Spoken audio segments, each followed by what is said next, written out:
Class 7 geography 4 chapter air. ये है हमारी वीडियो का थर्ड पार्ट। इससे पहले हमने पढ़ा कि एटमॉस्फेयर के 5 लेयर्स होते हैं।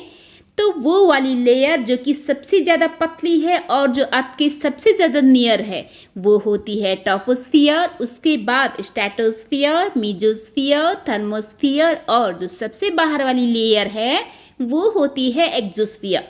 साथ ही साथ हमने इसमें वेदर एंड क्लाइमेट के बारे में भी पढ़ा। वेदर एटमॉस्फेयर की जो डे टू डे या फिर आवर टू आवर कंडीशन होती है तो वही होती है वेदर। और क्लाइमेट होता है किसी पर्टिकुलर जगह का जो एवरेज वेदर होता है और वो लॉन्ग टाइम तक वही रहता है, तो वो रहता है क्लाइमेट। और साथ ही साथ हमने टेम्परेचर भी पढ़ा, यानी कि जो एटमॉस्फेयर में किस डिग्री का वहाँ पर हॉटनेस है या फिर कोल्डनेस है तो वही होता है उसका टेम्परेचर। और टेम्परेचर को हम मेजर करते हैं हमेशा डिग्री सेल्सियस में। तो अब हम पढ़ेंगे एयर प्रेशर। तो आपको ये जानकर काफ़ी ज़्यादा हैरानी होगी कि एयर हमारे ऊपर काफ़ी ज़ोरों से एक प्रेशर क्रिएट करती है, मीन्स ज़ोर से हम पे धक्का लगाती है, लेकिन हमें ये पता ही नहीं चलता। वैसा क्यों? क्योंकि हमारी बॉडी भी एक काउंटर प्रेशर उल्टा उस पर फेंकती है, जिससे कि हम वहीं पे स्टेबल रहते हैं। तो ये होता है कि जो मून है ना, अगर एस्ट्रोनॉट वहाँ पर जाते हैं तो उन्हें क्या करना पड़ता है, एक स्पेशल टाइप का जो स्पेस सूट होता है वो पहनना पड़ता है, क्योंकि उसमें एयर फिल्ड रहती हैं। तो उससे ये होता है कि एयर जो है उनकी बॉडी पर एक प्रेशर लगाएगा और उनकी बॉडी भी काउंटर प्रेशर लगाएगी। अगर वो स्पेस सूट को ना पहने तो क्या होगा, तो उसमें एयर तो होगी नहीं, क्योंकि मून पर जो है एयर नहीं होने की वजह से वहाँ पे एयर प्रेशर भी नहीं होगा। तो लेकिन हमारी बॉडी तो ये नहीं समझती है ना, हमारी बॉडी तो जो है प्रेशर लगाती रहेगी, तो उससे ये होगा कि ब्लड वेसल जो है ना फट सकती हैं और उनमें ब्लीडिंग हो सकती है। तो अब हम इसको वर्ड पढ़ते हैं। You will be surprised to know that air above us presses us with a great force on our bodies. आपको ये जानकर काफ़ी हैरानी होगी कि हवा हमारे ऊपर काफ़ी ज़ोरों से धक्का लगाती हैं।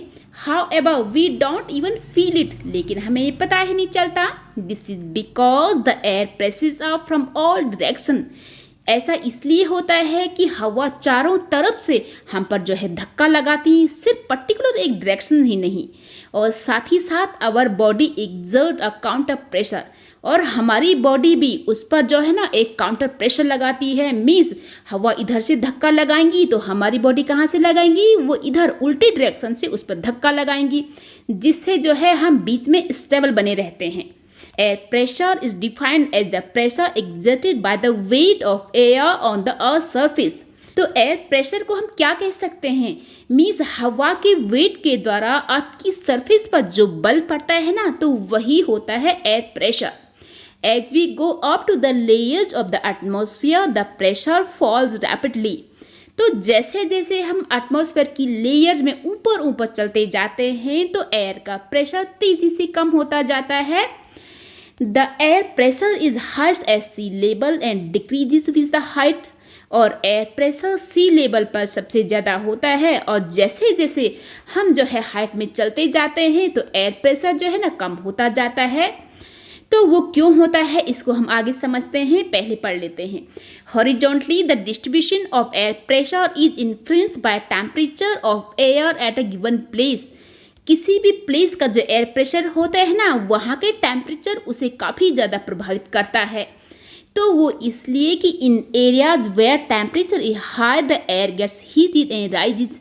तो उसका रीज़न ये है कि अगर किसी भी एरिया में वहाँ का टेम्परेचर ज़्यादा है तो टेम्परेचर ज़्यादा होने से क्या होगा, अगर हम किसी चीज़ को गर्म करते हैं तो वो जो है फैलती है, फैल के जो है ना वो हल्की होती है।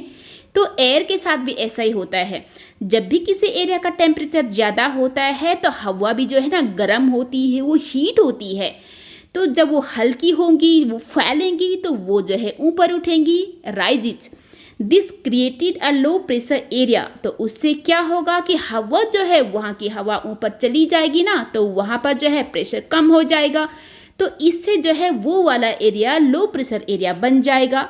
लो pressure is associated with cloudy skies and wet weather. तो उससे ये होगा कि जब जो है हवा ऊपर चली जाएगी ना, तो ऊपर क्या होगा, ऊपर कहाँ तक जाएगी, मीन्स वो जाएगी जो पहली वाली लेयर है ट्रोपोस्फियर, तो वहाँ पर जो है वो क्लाउड का फॉर्मेशन करेगी, जिससे जो है बारिश होगी।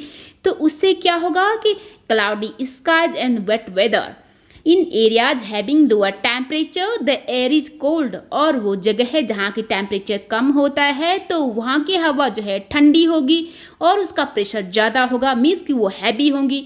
तो हैवी चीज़ क्या होती है, वो नीचे बैठती हैं। इट इज़ देयरफॉर हैवी, तो वो हैवी हो जाएंगी। Heavy air sinks and creates a heavy pressure area, तो हैवी हवा जो है नीचे बैठती हैं, जब वो नीचे बैठेंगी तो वहाँ पर जो है हाई प्रेशर एरिया क्रिएट हो जाएगा। तो हाई प्रेशर से क्या होगा कि स्काई जो है क्लियर होगा और सनी होगा।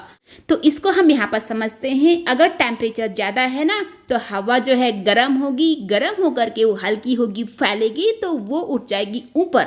ठीक है, इस तरीके से जब वो ऊपर उठेगी तो जैसे ही वो ऊपर जाएगी तो ऊपर का जो टेम्परेचर होगा ना ट्रोपोस्फियर में, जैसे जैसे हम ऊपर चलते जाते हैं तो टेम्परेचर जो है ना तेज़ी से डिक्रीज होता है, तो वहाँ पर जो है वो फिर से हैवी हो जाएंगी, तो वो जो है ना उससे ऊपर जा नहीं पाएंगी, इसलिए वो ट्रोपोस्फियर में ही रहती हैं। वहाँ पर वो जो है ना आपस में क्लाउड का फॉर्मेशन करेंगी, या फिर जब वो ज़्यादा ही हैवी हो जाएंगी तब रेन भी हो सकती हैं।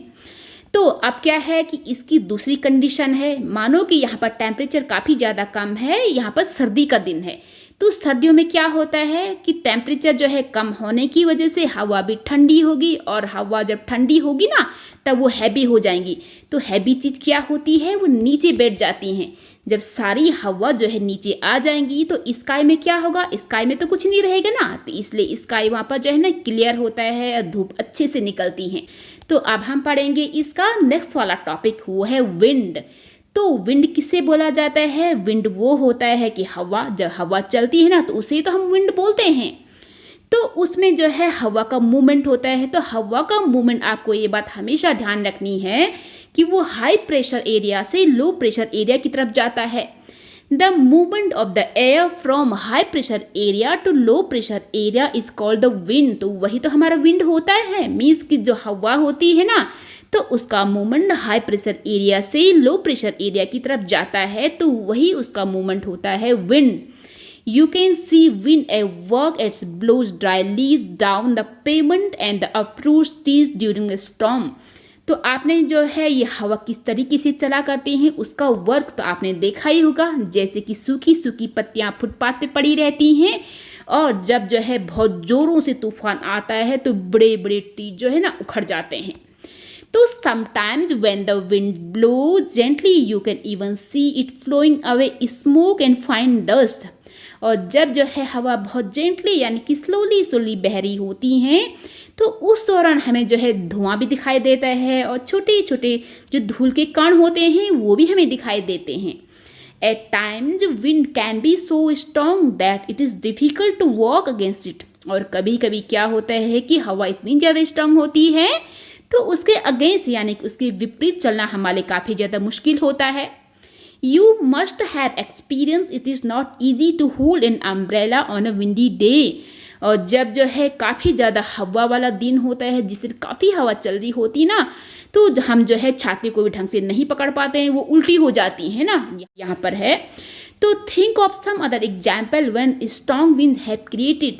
तो कुछ ऐसे एग्जाम्पल आपको ढूंढने हैं कि जिससे कि काफ़ी तेज़ हवा चली थी, आपको जो है उससे काफ़ी ज़्यादा प्रॉब्लम हुई थी।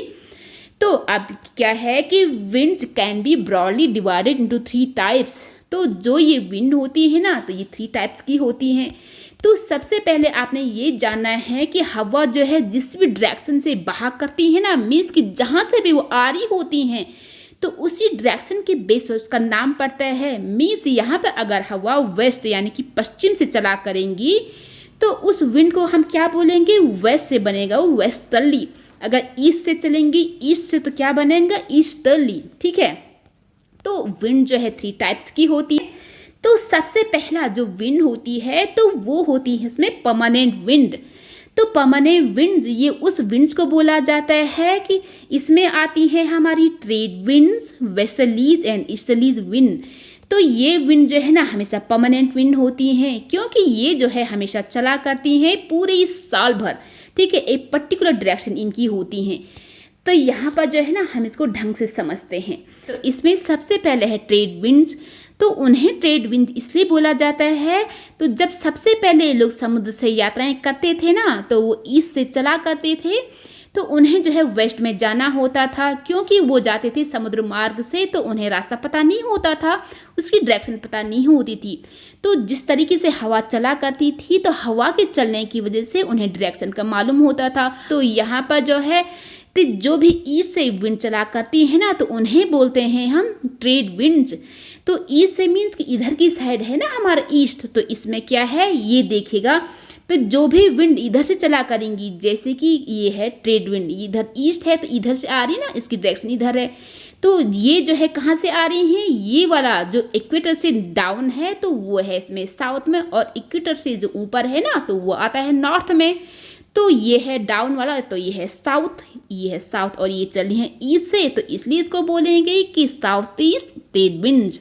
और जो है जो ऊपर से आएंगी नॉर्थ से, तो नॉर्थ से इधर से आएंगी, क्योंकि ये चल रही है ईस्ट से, इसलिए इनका नाम पड़ गया कि नॉर्थ ईस्ट ट्रेड विंड। ठीक है, तो इस तरीके से जो ये विंड है ये पूरे साल भर चला करती हैं, इसलिए इनको क्या बोलते हैं, परमानेंट विंड्स। तो यहाँ पर हम समझते हैं विंड्स को। इसमें जो पहली वाली विंड है तो उसे बोला जाता है परमानेंट विंड्स। वो विंड उसमें आती हैं ट्रेड विंड्स, ईस्टर्ली विंड और वेस्टर्ली विंड्स। तो पहली जो ट्रेड विंड उसे ही बोला जाता है ईस्टर्ली विंड्स। तो ईस्टर्ली मीन्स जो ईस्ट से चला करेंगी, मीन्स कि इधर से जो चला करेंगी, है ना। तो यहाँ से जो है बहुत पहले जब सेलर जाया करते थे तो इसी डायरेक्शन से जाते थे इंडियन ओशन में, क्योंकि उन्हें रूट पता नहीं चलता था ना, तो इसलिए हवा जो है इस डायरेक्शन में बहा करती थी। तो उसी वजह से उन्हें लगता था कि हवा जो है यहाँ जा रही है, तो उन्हें जो है वेस्ट में इसी डायरेक्शन में जाना है। ठीक है, और जो विंड जो है यहाँ से चला करती हैं, तो वो कौन सी विंड होती हैं, वो होती हैं वेस्टर्ली विंड, क्योंकि वो वेस्ट से चला करती हैं।